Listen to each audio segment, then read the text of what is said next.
Kangaba, même heure à Fangasso, dans la région de Sam.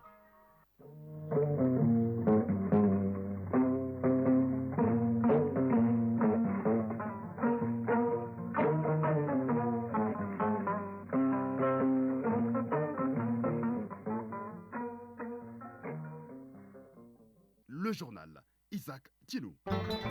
Mesdames, Messieurs, bonjour et bienvenue à la deuxième édition de Mali Actualité. Voici la grande ligne de cette édition. Au Mali, 200 milliards de francs CFA seront débloqués en vue d'éponger la dette intérieure d'ici la fin de l'année. C'est l'engagement pris par le gouvernement. Le ministre de l'économie et des finances et son collègue de l'industrie et du commerce ont donné l'information aux entreprises. Ouverture jeudi à Bamako du congrès de médecine militaire du Mali avec le thème services de santé en situation de conflit et de post-conflit. Ce congrès organisé par la Société malienne de médecine militaire est un espace de partager des savoirs et d'expériences. Madame Kone nous fait le point. Les délégations des chambres de commerce et d'industrie du Burkina Faso, du Niger et du Mali sont en concertation à Bamako. Une concertation autour du projet de convention cadre de coopération entre les chambres de commerce et d'industrie des pays membres de l'AES. La formalisation de la convention pour le renforcement de la coopération économique et commercialisation dans l'espace AES est l'objectif de cette rencontre. Du sport, il lance la question en fin de journal. Famou Diourté nous parle du tournoi IFOA qualificatif pour la CAN des cadets. Le Mali est concerné par cette compétition. Les champions d'Afrique de boxe, il lance également question et bien d'autres nouvelles. Une fois de plus, bienvenue. Le gouvernement s'engage à éponger la dette intérieure d'ici la fin de l'année. 200 milliards de francs CFA seront débloqués à cet effet. Le ministre de l'économie et des finances et son collègue de l'industrie et du commerce étaient face aux chefs d'entreprise pour annoncer la bonne nouvelle. C'était en présence de Kardja Toukone. Nous comptons engager à peu près 200 milliards pour vraiment réduire de façon très significative et exceptionnelle le niveau de la dette intérieure. Oui, 200 milliards de francs CFA, c'est le montant qui sera mis à la disposition du Trésor public pour payer la dette intérieure d'ici à la fin de l'année. Une bonne nouvelle pour les entreprises et autres prestataires de l'État. Les crises sécuritaires, sanitaires et économiques que traverse le pays ont affecté plusieurs secteurs. Le gouvernement, à travers cette décision, veut donc restaurer la trésorerie des entreprises afin de relancer la machine de l'économie. Alouseni Sanou, ministre de l'économie et des finances. Quand vous vous endettez, vous devez payer. Nous sommes dans un contexte où les ressources ne viennent que de l'intérieur du pays. Aujourd'hui, le Mali ne bénéficie plus des appuis budgétaires. Ajouté donc aux défis que nous avons de façon croissante, on fait que récemment l'État a vraiment beaucoup de retard dans la réduction de la dette intérieure. Cette dette, c'est une forte contribution, une grande contribution, une grande mobilisation autour en tout cas des actions de défense et de toutes les actions que nous menons aujourd'hui pour pouvoir faire du Mali un pays émergent. Plusieurs initiatives sont mises en place pour faire face à la compétitivité des entreprises maliennes. Un signal fort, avec cette annonce, l'État s'engage également à booster le secteur privé. Moussa Alassane Diallo, ministre de l'Industrie et du Commerce. À travers ce paiement de 200 milliards de la dette intérieure, il faut restaurer la trésorerie des entreprises. Il faut arriver à permettre aux entreprises de régler leurs engagements dans les livres des banques. L'appurement de la dette intérieure va être aussi de nature à assurer la consommation dans notre pays. Donc globalement, on peut considérer que cette initiative du gouvernement est de nature à relancer la machine économique. Cette décision est naturellement saluée par le Conseil national du patronat du Mali. Selon son président, elle permettra aux acteurs économiques de mieux résister aux différentes crises. Mossadegh Bali, président du Conseil national du patronat. C'est une excellente nouvelle.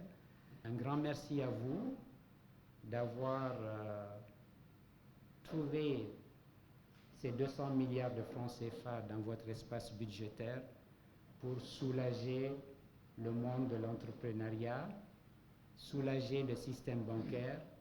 Qu'Allah subhanahu wa ta'ala bénisse notre pays où entreprendre, investir sera possible à nouveau sur l'ensemble du territoire pour payer encore pas 2 000 milliards d'impôts, mais peut-être même 10 000 milliards d'impôts parce que l'économie, le PIB sera à un autre niveau parce que nous serons un pays apaisé et en paix.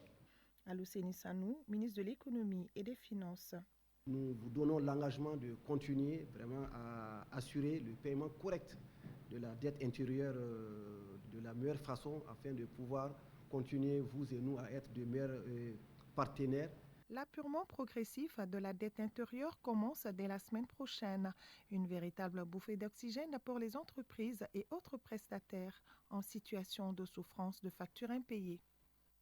Sur un tout autre plan, ouverture jeudi à Bamako du congrès de médecine militaire du Mali. Et l'événement rassemble la communauté scientifique, médicale, militaire et civile autour du thème service de santé en situation de conflit et de post-conflit. Ce congrès organisé par la Société malienne de médecine militaire est un espace de partage de savoir et d'expérience. La cérémonie d'ouverture était présidée par le ministre de la Défense et des anciens combattants qui était accompagné de sa collègue de la santé. Reportage Mariam Kone. C'est l'école de maintien de la paix à Lune Blondin Bay qui a abrité le 9e congrès de médecine militaire du Mali. Un événement scientifique de partage d'expériences, de connaissances et de développement de stratégies innovantes entre professionnels de la santé, civils et militaires. Il se tient cette année autour du thème Service de santé en situation de conflit et de post-conflit. Colonel-major Mamadou Seydou Cissé, président de la Société malienne de médecine militaire. Partager nos expériences et nos connaissances, de renforcer la coopération régionale en réunissant les professionnels de santé de notre sous-région, nous renforçons le lien entre nos pays et favorisons une approche collaborative de la santé. À cela s'ajoutent d'autres défis comme la résistance aux antibiotiques et les maladies infectieuses. Général de brigade Guédjouma Dambélé, directeur central du service de santé des armées. Au-delà de ces thèmes techniques et scientifiques, permettez-moi de rendre hommage aux femmes et aux hommes qui, souvent dans l'homme, consacrent leur existence à sauver celle des autres. Cette 9e édition a enregistré la participation des pays de l'AES, mais aussi du Bénin, du Togo et de la Guinée-Conakry.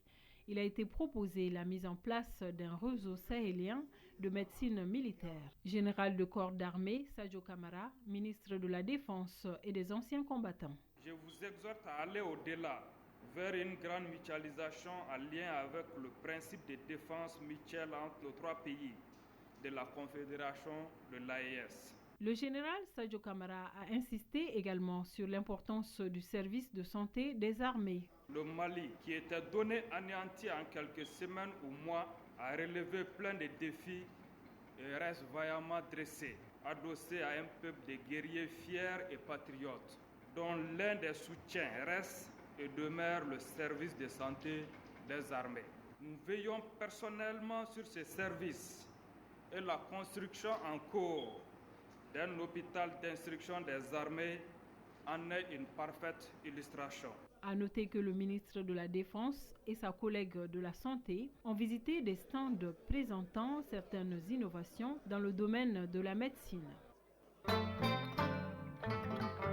Les délégations des chambres de commerce et d'industrie du Burkina Faso, du Niger et du Mali étaient en réunion ici à Bamako. C'était autour du projet de convention cadre de coopération entre les chambres de commerce et d'industrie des pays membres de l'AES. La rencontre vise à formaliser cette convention pour le renforcement de la coopération économique et commerciale dans l'espace AES. Reportage Noum Sissoko. Créer un cadre permanent de dialogue, de coordination de tous les acteurs économiques pour la consolidation et la pérennité du partenariat public-privé dans l'espace AES. Voilà l'objectif que se fixent les chambres de commerce et d'industrie du Burkina Faso, du Niger et du Mali. Pour y parvenir, ces chambres décident pendant cette rencontre tripartite de formaliser à travers une convention le renforcement de la coopération économique et commerciale entre elles par la création à terme de l'Union des chambres de commerce et d'industrie de l'Alliance des États du Sahel, UCCI-AES. Mahamadou Sanogo, secrétaire général de la CECIM. Nous sommes en marge de la rencontre des ministres en charge du commerce de l'Alliance des États du Sahel AES. Hier déjà, les experts ont participé à un panel de haut niveau sur le contenu local dans le secteur minier au Mali. Et aujourd'hui, il s'agit d'examiner le projet de convention devant lier les chambres de commerce et d'industrie de l'AES, formaliser notre coopération consulaire, mieux organiser la libre circulation des personnes et de leurs biens. Ce projet de convention soumis à l'appréciation des 3 parties contribue à l'amélioration de l'environnement des affaires, des échanges économiques et commerciaux intrasahéliens. Doudou Doumbia, chef de la délégation du Burkina Faso. Les pays se sont réunis en alliance des États du Sahel et le secteur privé aussi ne doit pas être en marge de ça, étant le moteur de l'économie de la sous-région. Donc ça a été une très bonne initiative de nos dirigeants que nous nous retrouvons aujourd'hui au Mali afin de projeter vers la mise en place de cette fédération des chambres de commerce de l'AES pour le bien-être du secteur privé du Sahel. Soumaïla Saïbou, chef de la délégation du Niger. Nous souhaiterions que cette convention, une fois adoptée, puisse servir de cadre à l'émulation, au développement des affaires entre l'ensemble des opérateurs économiques de notre confédération. Les 3 parties ont aussi procédé aux échanges d'expériences sur les bonnes pratiques consulaires dans leurs pays respectifs. Un mot de partenariat dans cette édition. L'ambassadeur de la République populaire de la Chine au Mali a visité les 2 maisons de la femme de Bamako. Il s'agit de celle de la rive droite et de la rive gauche. Fruit de la coopération entre le Mali et la Chine, le visiteur du jour était venu voir les installations ainsi que les activités réalisées au sein de ces structures afin de réitérer l'engagement de la Chine auprès des femmes. Selon le visiteur du jour, l'initiative s'inscrit dans le cadre du renforcement des liens de partenariat entre le Mali et la Chine. Reportage Sokona Kamisoro. La création des maisons de la femme, selon la première responsable du département de la femme, est une réponse à l'autonomisation des femmes maliennes. C'est là à travers la formation dans divers domaines. C'est pourquoi l'ambassadeur de la République populaire de Chine a voulu s'imprégner du fonctionnement des maisons de la femme de Bamako. Et il s'est rendu sur les 2 rives où il a visité les ateliers de couture, de maquillage, de tatouage, de saponification, en passant par les salles informatiques. Shan Ziyong, ambassadeur de Chine au Mali. Je vois que ces 2 maisons fonctionnent bien jusqu'à aujourd'hui.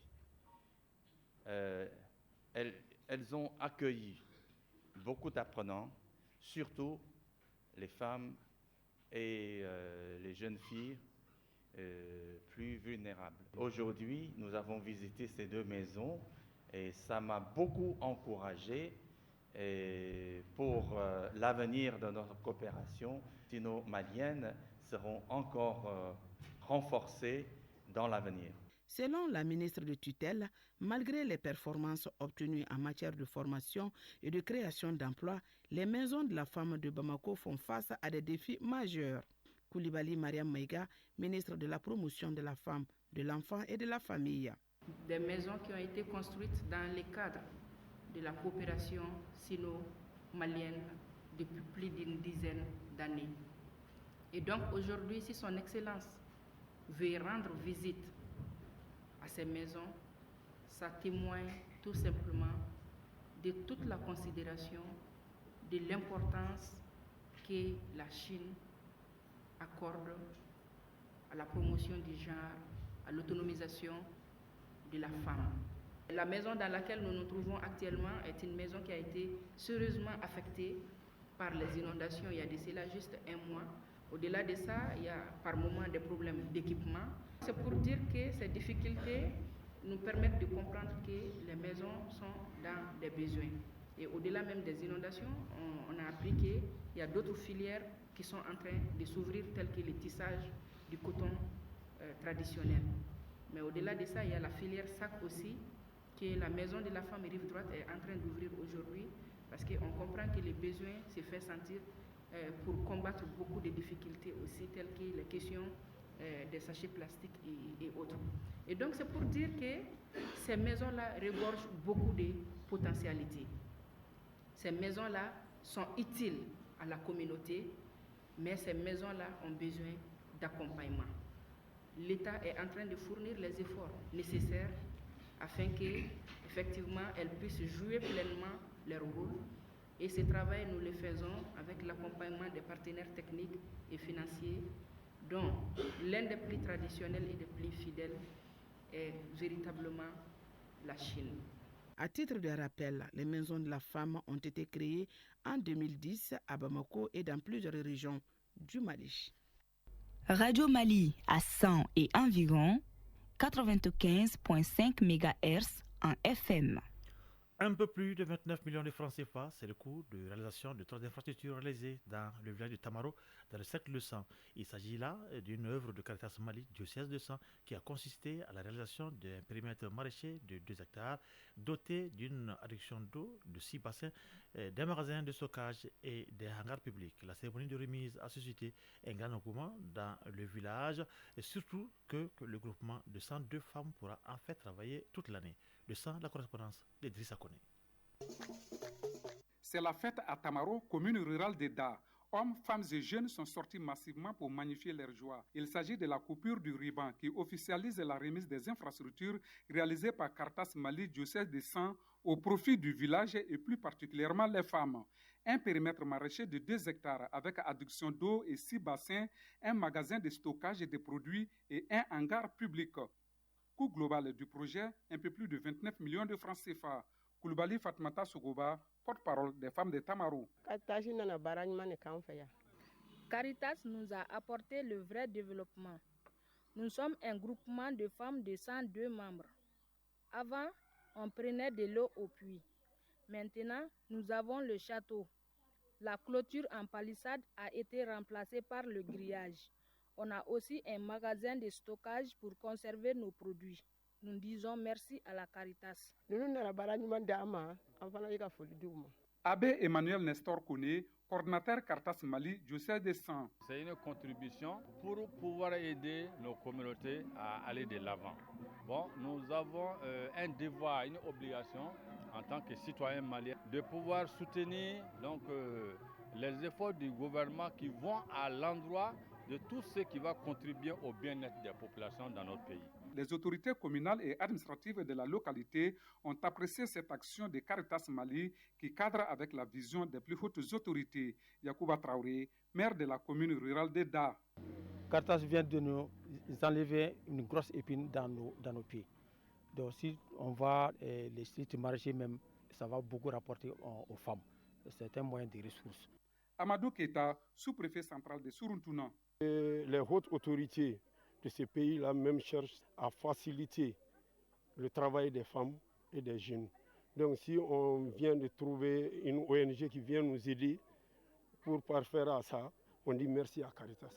Outre ces infrastructures, Caritas a offert dans un passé récent 10 bœufs de labour et 5 charrettes à certaines familles de Tamaro, sans Idrissa Koné et Sédou Kamena pour le RTM. Du 5 au 9 octobre 2024, l'Union parlementaire africaine a tenu la 82e session du comité exécutif et la 46e conférence des présidents des assemblées parlementaires nationales de l'Union parlementaire africaine à Djamena au Tchad. Le président du Conseil national de transition, l'honorable général Malik Diaw, a été représenté à cette importante activité par une délégation du Conseil national de transition du Mali. La 46e conférence a débattu des 2 thèmes figurants dans l'ordre du jour, à savoir relever les défis de la paix et de la sécurité, notamment en promouvant, l'implication et l'autonomisation de la jeunesse dans les pays africains et le développement économique des pays africains à travers la valorisation des ressources naturelles, la diversification de l'économie et l'industrialisation. Commentaire Bemba Sibi. La diplomatie parlementaire en marche. Une délégation du Conseil national de transition, conduite par sa 2e vice-présidente, est en Djamena pour la 92e session du comité exécutif et la 46e conférence des présidents des assemblées de l'Union parlementaire africaine. Les débats ont essentiellement porté sur les défis de la paix et de la sécurité dans le Sahel et le développement à travers la valorisation de nos ressources naturelles, la diversification de l'économie et l'industrialisation avec en toile de fond l'implication des jeunes et des femmes. D'autant plus que ces couches sont les plus touchées par les crises. À ce niveau, Alioune Gueye, membre du CNT, n'est pas allé avec le dos de la cuillère. Il faut une participation, l'implication de la jeunesse dans la résolution des conflits. Et les jeunes en sont capables. Certes, il y a des résolutions qui ont été prises par les Nations Unies, par l'Union africaine, en faveur de la participation et de l'implication des jeunes. Mais ces résolutions, Madame la Présidente, sont dans les tiroirs des gouvernants, de nos parlements. ces résolutions ne sont jamais appliquées. Il faudrait qu'on change, qu'on inverse la tendance. Changer de paradigme en appliquant les décisions prises par nos organisations sans attendre le quitus d'une quelconque organisation ou État. C'est la dynamique dans laquelle s'est inscrit le Mali depuis quelques années pour une paix durable, a souligné Djigné Atouma Kakou, deuxième vice-présidente du CNT au comité des femmes parlementaires, ce qui s'est manifesté par la tenue du dialogue intermalien. Pendant 3 mois, les Maliens ont parlé entre eux, en toute sincérité et suivant nos valeurs sociétale. L'une des recommandations phares du dialogue intermalien a été la mise en place d'une charte pour la paix, la réconciliation nationale et la cohésion sociale qui est en cours d'élaboration pour que, enfin, les Maliens se donnent la main. Dans une démarche inclusive pour une paix durable, des points partagés avec les parlementaires africains pour qu'ils puissent s'inspirer de l'exemple malien et relever le défi de la paix et de la sécurité.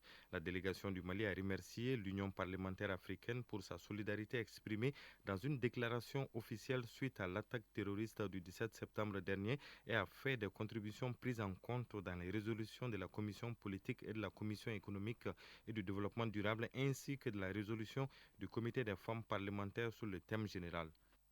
Radio Mali, 13h21.